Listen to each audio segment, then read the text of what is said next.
Por favor, pon atención a lo que vas a ver a continuación. Ahora los católicos romanos se enojan porque reclamamos algo que siempre ha sido así desde la Reforma. Somos católicos porque católico no es una descripción geográfica, es un adjetivo que describe la naturaleza de la iglesia. Por ende, nosotros los cristianos protestantes podemos decir sin ningún inconveniente, nadie nos excluye eso, decir que también somos católicos. Recordemos que fue allá por el siglo II y III cuando los cristianos empezaron a decir que la iglesia cristiana era católica.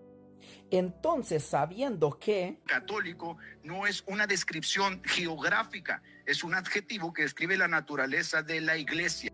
Tenemos que viajar al siglo II y siglo III para conocer los escritos de estos padres apostólicos que nos dijeron que la iglesia era católica, para ver si esta iglesia que ellos conocían y defendían y describían como católica es la iglesia de nuestros hermanos separados o es la iglesia cristiana católica que está en comunión con el obispo de Roma.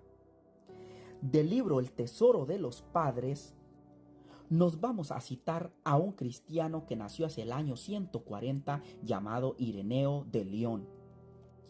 En uno de sus escritos titulado Contra los herejes 1.10.394 nos dice: esta es la doctrina y esta es la fe que la iglesia diseminada por todo el mundo custodia diligentemente, formando una sola familia, la misma fe que cree con una sola alma y un solo corazón, la misma predicación y enseñanza que transmite como si tuviera una sola boca. Las lenguas son distintas según las regiones de la tierra, pero una e idéntica es la fuerza de la tradición. La iglesia en Alemania no profesa una fe ni tiene una tradición diferente, ni tampoco la de España, Francia, Egipto, Libia, Oriente o Palestina. De igual manera que el sol, criatura de Dios, es uno solo e idéntico para todo el mundo, así la luz de la verdadera predicación resplandece por doquier e ilumina a todos los hombres que desean llegar al conocimiento de la verdad. Ahora viajamos al siglo III para ver si los cristianos enseñaban lo mismo que en el siglo II. Aquí Cipriano de Cartago, que nació hacia el año 205, en su escrito sobre la unidad de la Iglesia Católica 4.6, nos dice que quien no mantiene esta unidad no cumple la ley de Dios, no guarda la fe en el Padre y en el Hijo y no obtiene la vida y la salvación. No puede tener a Dios por Padre quien no tiene a la Iglesia como madre, ya que del mismo modo la Iglesia del Señor esparce sus rayos difundiendo la luz por todo el mundo, y esa luz que se esparce por todas partes es sin embargo una, y no se divide la unidad de su masa. Y como muchos saben, los cristianos católicos, para hablar de la iglesia verdadera, siempre citamos Mateo 16:18, cuando Jesucristo llama a Pedro y le dice: yo te digo que tú eres Pedro y sobre esta piedra edificaré mi iglesia. Aquí en el siglo III, este cristiano que nació hacia el año 205 hace exactamente lo mismo, citar Mateo 16:18 y Juan 21:47, y la explicación que le da este texto te dejará con la boca abierta. Nos dice: Jesucristo claramente edifica su iglesia sobre uno y le ordena apacentar a sus ovejas.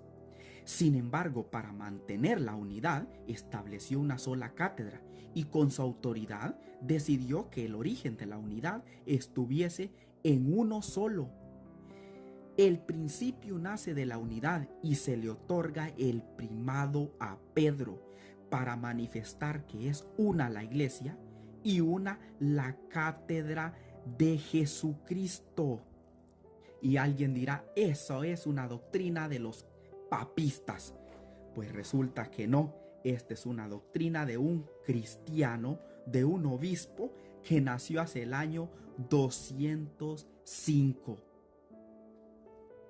Ahora que ya vimos qué entendían los padres de la iglesia primitiva por catolicidad de la iglesia, o sea que los cristianos tenían que enseñar la misma doctrina, ya sea en Sudamérica o en Norteamérica o en Europa o en Asia, a donde quiera que fuera un cristiano tenía que ir y escuchar la misma doctrina y la misma tradición.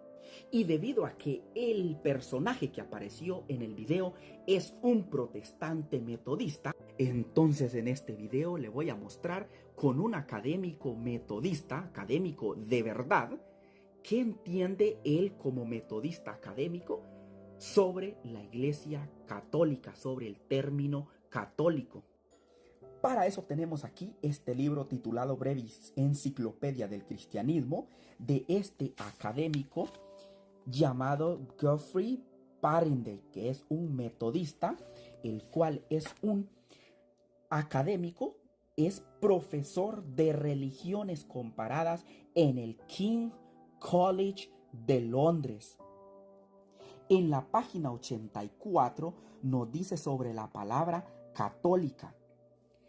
Respecto a la doctrina, la Iglesia Católica muestra una uniformidad de tipo militar que contrasta, o sea que es distinta, con la naturaleza propensa a las divisiones del protestantismo.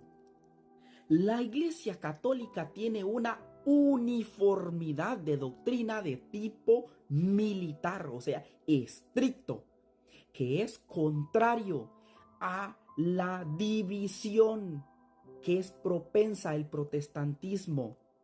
Lo dice un metodista, un académico metodista.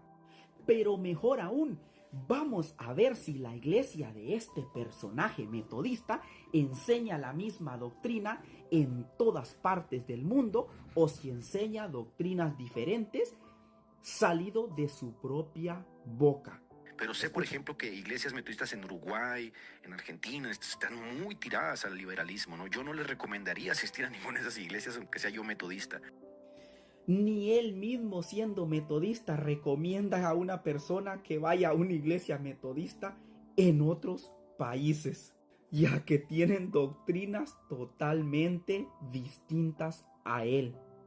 O sea, lo que dijo el académico metodista está siendo confirmado por otro metodista. Y también lo podemos confirmar con otros pastores de otras iglesias evangélicas. Actualmente suele ser un patrimonio muy nuestro, casi exclusivo, diría yo, del mundo evangélico. ¿Qué cosa? Porque es extraño que esto, por ejemplo, suceda en el clero católico. Muy extraño. Sería impensable que un diácono católico, que un monaguillo le diga al obispo o al cardenal: mire, Dios me dijo que me ponga una capilla propia en la esquina. Si no se molesta, me agarro la Virgen y me la llevo. No sucede. Y yo a partir de ahora no respondo a nadie. Dígale al Papa que no le voy a levantar el teléfono. No pasa. No pasa. Hay una orden muy clara, hay una línea de mando muy clara, ¿no? Pero entre evangélicos no solemos estar bajo una línea de autoridad muy clara. En cuanto algo no nos agrada, alegamos ser los dueños de la franquicia divina y no escuchamos a nadie más. Entonces la iglesia evangélica es el movimiento con más cantidad de divisiones en el mundo. ¿Escuchaste? En un mismo barrio, hagan memoria los que han venido de otro país. Capaz que acá perdemos esa conciencia porque la mayoría llega en transporte público o en auto y no sabe qué hay a la vuelta. Pero hagan memoria, en nuestros barrios, a veces en un mismo barrio pueden convivir 5 congregaciones evangélicas diferentes. ¿Por qué? Y 4 de ellas son divisiones de la primera. En un mismo barrio. Este se abrió y el líder de jóvenes se abrió una iglesia. Y el líder de caballeros se abrió otra iglesia. Y la líder se abrió otra iglesia. Y así se van dividiendo y dividiendo. Y como nacen en la división, se siguen dividiendo. Son como las cepas del virus. Se siguen dividiendo. Entonces, si a alguien no le gustó algo que dijo, que hizo, su pastor a la mañana siguiente, Dios le dijo. Dios le dijo que abriera su propio templo. Se acabó. Y si la iglesia donde se congregaba se llama la sana doctrina, él abre la recontrasanísima doctrina. Porque es una doctrina. A alguien de ahí no le gusta, es el de otra iglesia, la requete contra ultra hiper macro super doctrina al otro lado. Y así van, y se van dividiendo. Es increíble. No importa si el tipo que se... Esa es una verdad absoluta que no puede negar ninguna persona racional en sus 5 sentidos. Que nuestros hermanos evangélicos nacen de la división, de la división, de la división, de la división y no paran de dividirse. Lo dicen los mismos pastores evangélicos y los mismos académicos evangélicos. Entonces vemos, al comparar, al poner en un cuadro la esencia de la palabra católica, el adjetivo que describe a la iglesia como católica, no es la iglesia evangélica de nuestros hermanitos separados, porque ellos no tienen la misma doctrina ni de un barrio al otro barrio. Por eso hay hasta 10 iglesias en una sola calle, porque no tienen la misma doctrina.